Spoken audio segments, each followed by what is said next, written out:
Welcome to the Creators Journal podcast, where we discuss creativity and mindsets that lead to fulfilling and productive lives.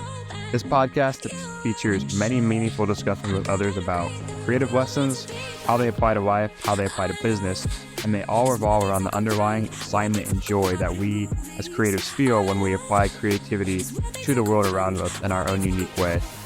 I think that feeling is incredible. We share creative lessons in business, athletics, mindfulness, journaling, meditation, whatever the domain, to help us grow not just as designers and creatives, but as people.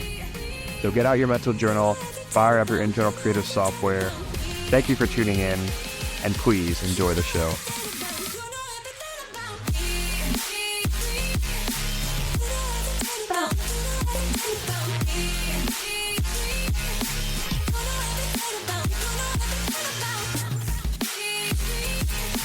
What is going on, ladies and gentlemen? Welcome back to the Creative Podcast.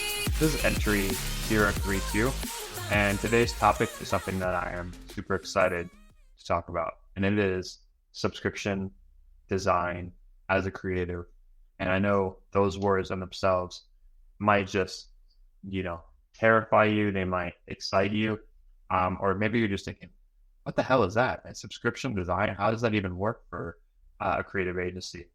And we're about to dive into it. We're going to talk about the different types of subscription design, what it is, if you can implement it into your own creative business. Is it for freelancers? Is it for agencies? Is it lucrative, or is it just a simple, fast path to burnout? We're going to get into all of it because I've done a lot of research, as we do here on the Creative Journal, and I'm super excited to share my findings. I've done some case studies, some deep dives on agencies that I think are doing it successfully, some things that you maybe can pick apart or maybe add to your own business if you think that there's value there. So without further ado, we're going to dive right on into it. It's entry 032 of the show. Let's dive on in. So in case you guys are living under a rock, you haven't heard about some of the more popular creative industry trends, subscription design, and this could be all these. I make sure all the topics that I talk about in the show are applicable to any area of creativity. Personally, MMG Design, my agency, is a graphic and web design agency, so that's what we specialize in. But this can be done for illustration, and you can really push the boundaries on. You can do illustration, motion graphics, things like this. It's not specifically tailored to one creative outlet, so just a good little caveat there. But so we're going to get into subscription design. First of all, what is it? I'm going to go to and explain it. It's become very popular lately as of, creative agencies like Design Joy, who have become very popular because they have made lucrative amounts of money scaling up their creative services through a subscription model like this. And basically what it is, and it varies between which business model you're going after, but the basic premise of what most subscription design services are is you onboard a client, they pay a monthly flat rate membership, and the client submits tasks to the creative designer, to go in and complete their designs for them, whether it's landing pages. Most of the most successful ones are full stack designs. So you're kind of meeting a business where they are in their evolution. They might need different creative assets, and they want one agency where they can just go submit a task and have it fulfilled to them like magic right away. Not right away, but there's usually a grace period because fulfilling tasks like magic is not possible, as you guys know, as I certainly know. So this is why it has become very popular, because people have creative processes that have made it very profitable.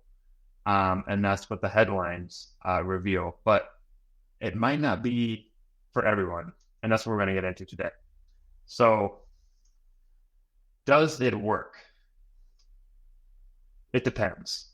If you're a freelancer and this is something that you would want to implement into your business, you have to know what success looks like for you. And that's basically the TLDR of this episode, is that for a subscription service to work, it has to fit into what you want to do every day.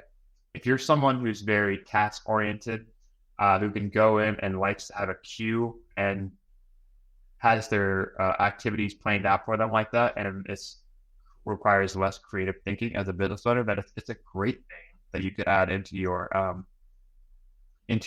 business model as a creative, because you know what to do and you're very task oriented. So it could be lucrative for you on that front.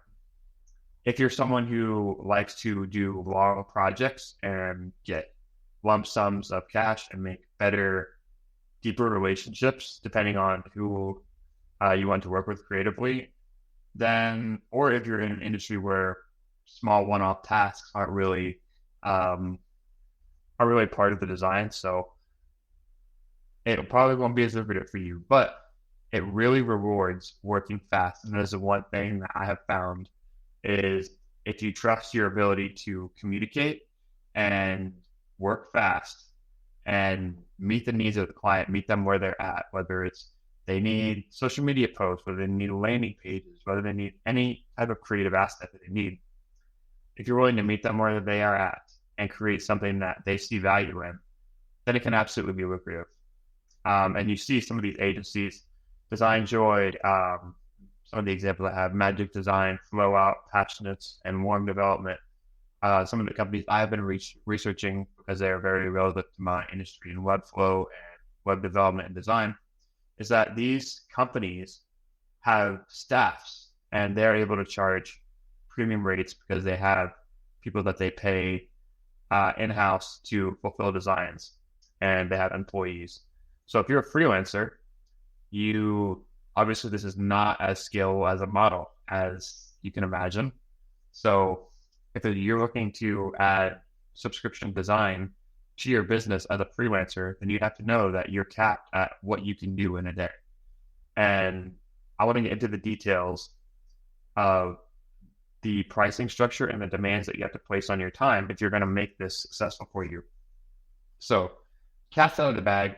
I have a small version of a subscription service in my business, and the design is very simple. It's just people come in, we offer them a flat rate per month. Personally, for me, it's 10 hours per month of design tasks. We use a Trello board, and they submit tasks. There's a to-do, a backlog, a ready for review, and a completed section. You can imagine like sticky notes. I think it's called a Kanban board, the legal terminology for it. But that's what it looks like. And you get charged you have a minimum commitment per month, usually 10 hours. So you can set your hourly rate if that's how you want to price it, depending on what your hourly rate is, or if you want to allocate more time towards this client, then you can set that. And I would always recommend setting a minimum level of engagement. So you're signed on, you're committed to whatever your 10 hourly rate is. And if you go above that, then you can start billing by the hour. So then you're not looped into this hellhole of turning around designs in 48 hours like you promised you would, and they're just abusing it basically. So one of the prerequisites for having a successful subscription design service is making sure that you are open, that you communicate, and you set boundaries. That is so important, whether it's in design, whether it's in any aspect of creative business, especially in a subscription service. You have got to set boundaries. Like, if you're not open to communicating and telling the client that you have to set boundaries on your time like this, then it's not going to be a good situation. And even if they do pay you and you can make a ton of money from the service, if you're not enjoying the work that you're doing, and you're not seeing a reach value for the person, then there's a lot of basis that you can lose in doing it. So I caution you to think about it ahead of time. I always recommend trying new things, but those are some of the rabbit holes and the traps and the pitfalls that you can find yourself getting into when you commit to something like this.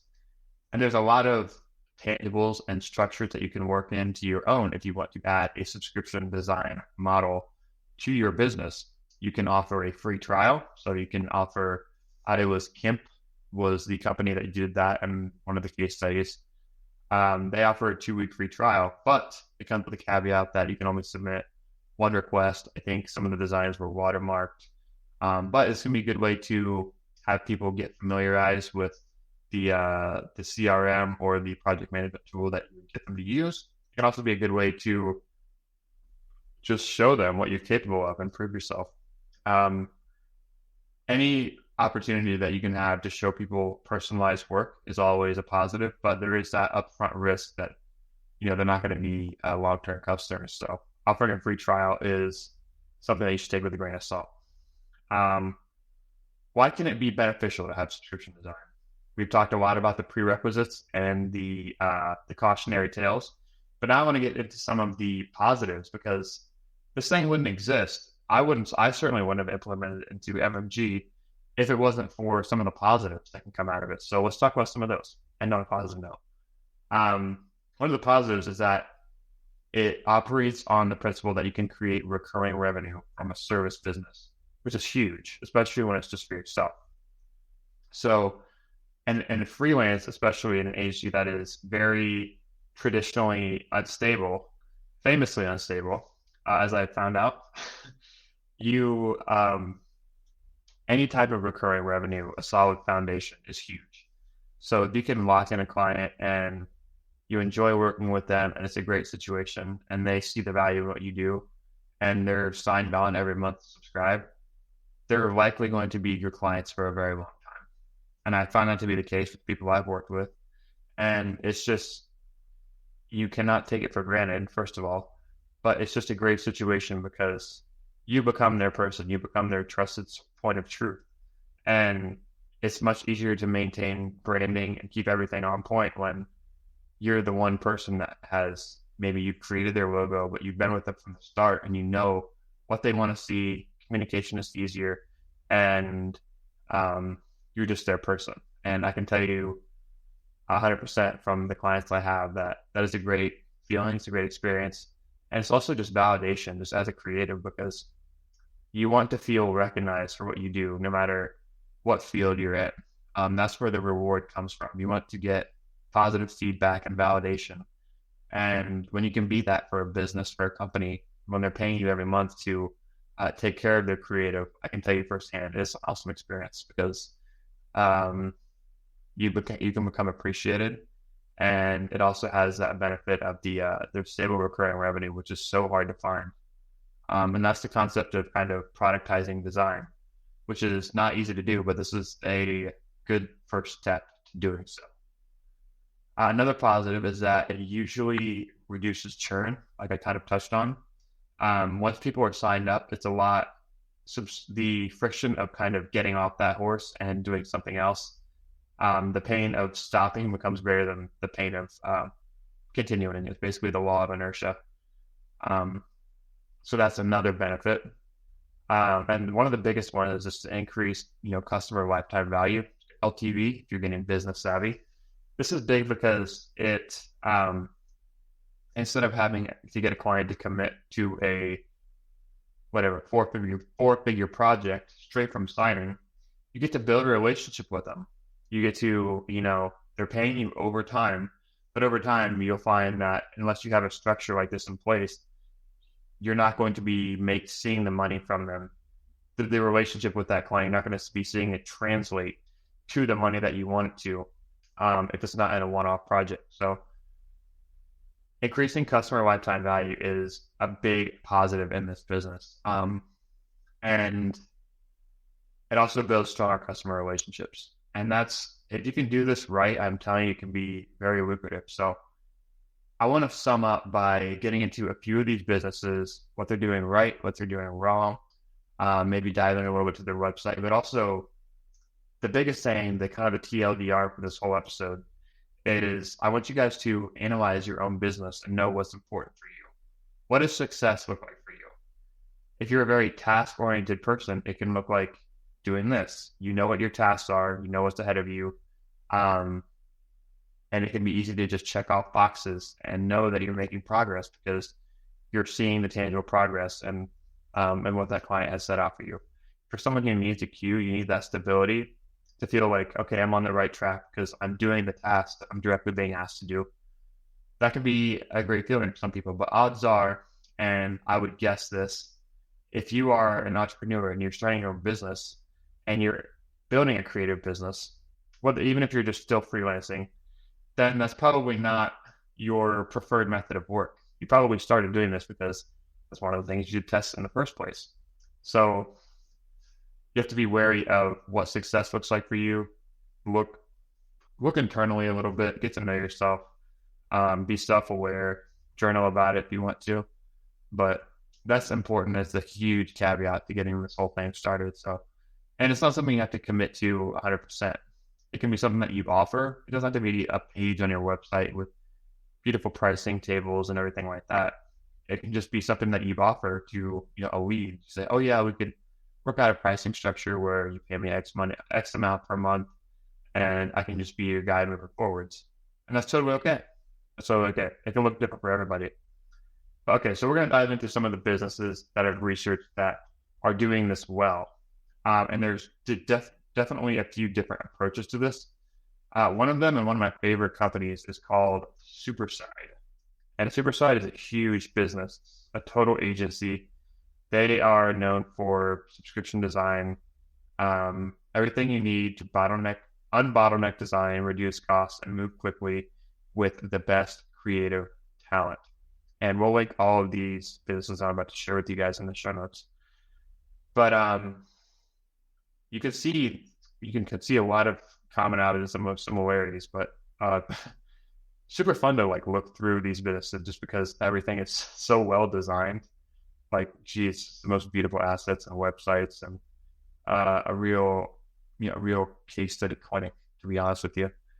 But all of these have the commonalities that they'll lay out their services, they'll lay out their prices, and they'll lay out all the inclusions for whatever the product is they're offering. Some of them it's video, some of them it's just graphic design, some of them have different packages for video, some just for graphic design, some for animation, like I said.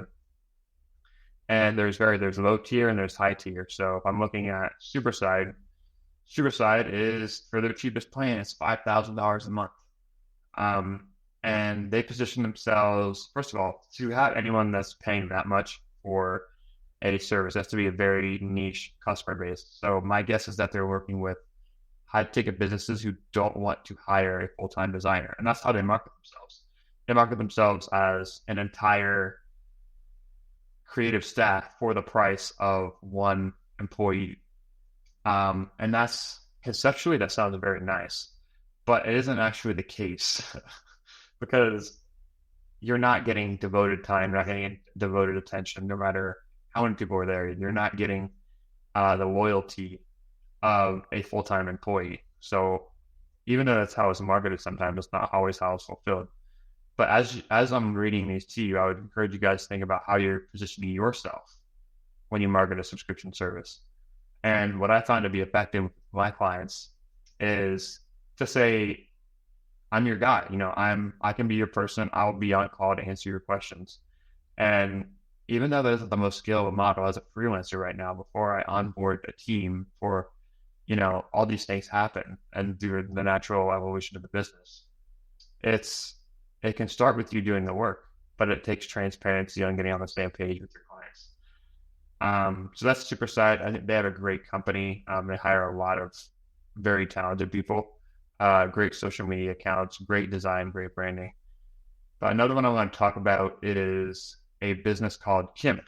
And this one is on kind of the lower end of the spectrum, more of the budget option. They offer one subscription for graphics, one subscription for video, and one subscription for graphics plus video. And this comes in at anywhere between $300 and $500 a month. So you can see that these prices vary tremendously. And you can even tell in the branding and the subtle messaging how these companies are positioning themselves. So it's super cool to see kind of the different avenues you can take with this. And like I said, getting to know yourself, knowing what your brand is, your business is, and implementing that to the most effective way that you can is going to be important, because there's all these different examples of it, but you have to find what works for you and what sets you apart. One more example I want to look at is Passionates, and the branding on this one is much different. But this company is, if I look at their pricing table, They offer a subscription. They actually offer 3 different subscription plans. One called Sprint, one called Standard, one called Enterprise, and they are starting at 2,500 for every 2 weeks. So it's actually quite expensive. One called Enterprise and one called Standard. So they went from 2,500 to 8,000 a month, and they have a simple model. All the services are included with all of them, and they lean very heavily on positioning themselves as it's even right there. Get the job of 5 people done with the salary of 1. So whether or not that's true, it's important that when you're positioning yourself to a potential client before starting a subscription design service, to know that what you're getting into, and positioning yourself accordingly, and being honest, being very forthfront with your services, what the times are, what the turnarounds are going to look like, how long it's going to take you to do some of these things is very important.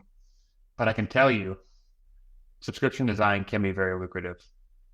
If you position yourself correctly, if you communicate well, and you execute, and you're reliable, you keep your word, you deliver great products, great value over and over again, people are going to want to come back. And they're going to want to give you that seed, that recurring revenue that's going to be huge for your business, for your design career. And it can open up a lot of possibilities. And what you'll find is that if you work with the right people, they're acknowledging of your time. They're acknowledging of, how to make the process more efficient for both of you. And if you're open, communicate, deliver, prove your value, know what you're getting into, then I can't recommend starting enough if you have all those prerequisites. So that's all we got for today. A super interesting episode. I had a lot of fun diving into these businesses, toying around, getting the business cauldron brewing with some ideas of my own. But yeah, that's subscription design, whether or not it's lucrative. Be sure to comment with some examples that you've seen that you like. And comment with you, you're going to think about implementing it in your business as well. All the links in the show notes will be included to some of the businesses we talked about.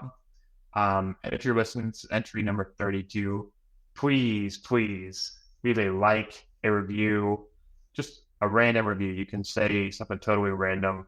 Be nice though. But reviews, 5-star ratings, or even 4-star ratings, any star rating you can deserve goes so far and does so much for the show. That would make my day, and I really appreciate it. We put a lot of time and effort into this show, and we're keeping it going until the wheels fall off. So this is the Creative Journal entry 032, all about subscription design. If you guys want to see the show notes for this episode, be sure to head to mmgdesign.net/podcast/subscription, and you're going to see all the links to the resources along with access to some subscriber-only content and all our sponsors. So thank you guys for listening, and we'll see you back next week. Adios. Stay creative.